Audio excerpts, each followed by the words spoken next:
Biciklihez, hadd kérdezem meg. Ez egy replika tulajdonképpen, ami 1817-ben lett szabadalmaztatva. Dries Barrow készítette és szabadalmaztatta, és ennek a futógépnek, amit Drezinének is hívnak, most van a 200. évfordulója, és Karlsruhe-ban most rendezik a Nemzetközi Veterán Kerékpár világbajnokságot, és ezt a replikát nekem Midvégi János barátom, aki a Közlekedési Múzeumnak a múzeológusa készítette, hogy edzek vele és versenyezzek. Most elhoztam ide Érdre, hogy itt is megcsodálják ezt a csodálatos szerkezetet, de megmondom őszintén, nagyon kegyetlen ezzel közlekedni. Egy kerékpár ehhez képest. Na, hadd lássuk egészébe ezt a biciklit.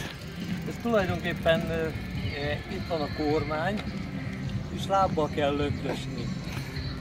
Valódi futóbicikli felnőtteknek. Egy az egybe.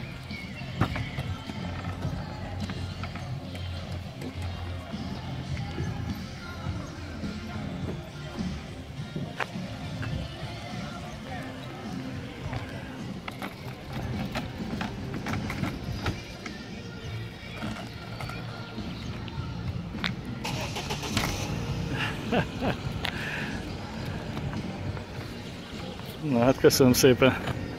Én is köszönöm, hogy itt lehettem.